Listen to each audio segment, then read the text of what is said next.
केजरीवाल का master plan. ये video मैंने फिर से अरविंद केजरीवाल पे बनाई है।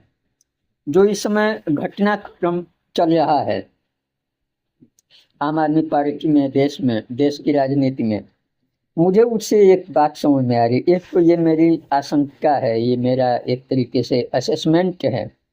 सही भी हो सकता है, गलत भी हो सकता है, जो एक संयोग ही होगा।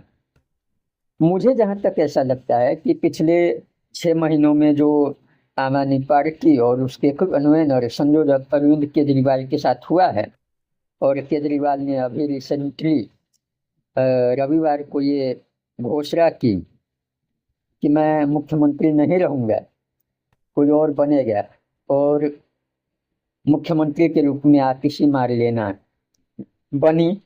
तो इससे मुझे एक चीज समझ में आती है। पहली बात ये, इसे हम दो हिस्सों में देखते हैं कि सुप्रीम कोर्ट ने अरविंद केजरीवाल पर जो ये बंधन लगाया है कि आप मुख्यमंत्री कार्यालय नहीं जा सकते, सचिवालय नहीं जा सकते, किसी फाइल पर साइन नहीं कर सकते, ये सब प्रतिबंध तो चीफ मिनिस्टर विदाउट पोर्टफोलियो ये हो गए थे। वैसे भी इनके पास पहले कोई पोर्टफोलियो तो था नहीं, अपने पास न कोई मंत्रालय रखा, न कोई विभाग रखा, ताकि कहीं भी साइन न करना पड़े, कोई जिम्मेदारी न रहे। टोपीबाज तो ये हैं ही। तो मुझे जहाँ तक समझ में आया, जो पता लगा कि ये इसके दो मतलब हो सकते हैं। दिल्ली में फरवरी में चुनाव होने वाला है। इस समय सितंबर चल रहा है, यानी कि अक्टूबर, नवंबर, दिसंबर, जनवरी, फरवरी, 5 महीने के अंतर्गत अगर चुनाव होता है तो जब सुप्रीम कोर्ट ने इनको बरी किया और ये जेल से बाहर आए और इनके ऊपर प्रतिबंध लगाए गए कि आप जो है मुख्यमंत्री का कोई भी काम नहीं कर सकते, नाम के मुख्यमंत्री रहिए। अब चूंकि संविधान में ऐसा कोई प्रावधान नहीं है कि अगर किसी मुख्यमंत्री को जेल जाने के बाद क्या किया जाए, तो सुप्रीम कोर्ट ने एक तरीके से रास्ता निकाला कि आपको बेल तो हम दे रहे हैं, इंटरिम बेल तो दे रहे हैं। उसके बाद फिर जो है आप ये काम नहीं तो कर सकते। तो मुझे दो चीजें समझ में आई इनके इस्तीफे से। पहली बात ये कि सरकार नई बनेगी 21 सितंबर को। आतिशी मार्लेना के नेतृत्व में जो एक पपेट सीएम है, उन्होंने खुद तो कहा ही, पार्टी के कई नेताओं ने कहा, और उनके कहने का मतलब भी यही था कि ये जो है एक तरीके से पपेट सीएम ही रहेंगे। उसे दूसरे तरीके से कहा गया, भरत की खड़ाऊं, राम की खड़ाऊं और ये सब, जबकि भरत जैसा होना जो है उनके पैर की धूल के बराबर भी इनकी पूरी पार्टी में कोई नहीं है। तो मुझे दो चीजें समझ में आती हैं। पहली चीज ये कि अगर चुनाव होते हैं, क्योंकि इधर बात शुरू होने लगी है वन नेशन वन इलेक्शन की, और इसमें यह भी बात आ रही है कि जितनी भी विधानसभाएं हैं उनको 2029 तक के लिए एक्सटेंड किया जाए, और 2029 में लोकसभा और विधानसभा के चुनाव भी कराए जाएं। इस पर मेरी एक अलग से वीडियो आने वाली है, मेरी विचार क्या है इस पर। तो पहली बात यह कि अगर चुनाव होता है दिल्ली में फरवरी में, तो अगर उस चुनाव में हार होती है आम आदमी पार्टी की, जैसा कि इस समय आम आदमी पार्टी और अरविंद केजरीवाल पूरी तरीके से ये लोग एक्सपोज हो गए हैं, क्योंकि दिल्ली के हर क्षेत्र में, हर विभाग में इन लोगों के घोटाले सामने आ रहे हैं।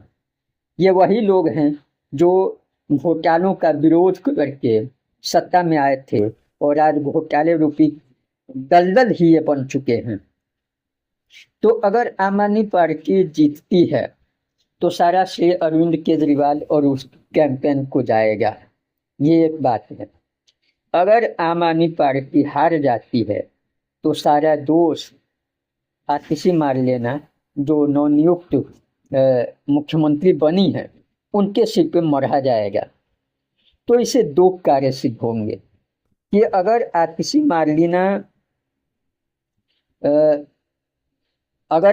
मार्लिना ने खुद को पार्टी में इस्टेब्लिश करने की या फिर खुद की कद बढ़ाने की कोशिश की और अगर पार्टी चुनाव हार गई तो अरविंद केजरीवाल को एक सेफ जो है तर्क मिल जाएगा कि इसकी वजह से हम लोग हार गए, और इस तरीके से वो आतिशी मार्लिना को या तो साइडलाइन करेगा या फिर उसे धक्के मार के पार्टी से बाहर निकालेगा। तो आतिशी मार्लिना के लिए ये कांटों से भरा जो है मुख्यमंत्री का ताज है। दूसरी चीज ये कि हम सभी जानते हैं कि हरियाणा में जो है चुनाव होने वाला है अगले महीने, और हरियाणा में आम आदमी पार्टी और कांग्रेस के बीच जो गठबंधन था वो नहीं हुआ, यानी कि हरियाणा की लगभग 90 सीटों पर आम आदमी पार्टी चुनाव लड़ेगी, ये तो तय है। अगर हरियाणा में चुनाव जीत जाता है, अरविंद केजरीवाल वहां भी कैंपेन करेंगे। अगर हरियाणा में आम आदमी पार्टी चुनाव जीत जाती है, वहां सत्ता में आ जाती है, सरकार बना लेती है, तो अरविंद केजरीवाल के सामने जो बाध्यता है कि वो दिल्ली के मुख्यमंत्री कार्यालय में नहीं जा सकते, दिल्ली के सचिवालय में नहीं जा सकते, ये बाध्यता उनकी हरियाणा में कोई नहीं रहेगी। तो अरविंद केजरीवाल की जो दूसरी निगाह है वो हरियाणा चुनाव के द्वारा मुख्यमंत्री बनने की। हरियाणा एक पूर्ण राज्य भी है, तो दिल्ली से तो कहीं अधिक, दिल्ली के मुख्यमंत्री से तो कहीं बड़ा जो है मुख्यमंत्री का पद जो है हरियाणा का पद माना जाएगा, क्योंकि वो एक पूर्ण राज्य है। तो मुझे जहाँ तक लगता है कि अरविंद केजरीवाल की ये एक हिडन स्ट्रेटजी है कि हरियाणा में जो है वो इलेक्शन लड़ेंगे और हरियाणा से चुनाव जीत जाते हैं या गठबंधन सरकार भी बनती है तो वहाँ खुद को ये चीफ मिनिस्टर के रूप में इस्टेब्लिश करेंगे, क्योंकि सारी बाध्यताएं इनकी as a CM chief minister of Delhi के रूप में है, चीफ मिनिस्टर ऑफ हरियाणा के रूप में नहीं है। तो ये कुछ बातें थी। मेरा जहाँ तक असेसमेंट है कि इनका हिडन एजेंडा हरियाणा इलेक्शन है और दिल्ली इलेक्शन इसके बाद आएगा।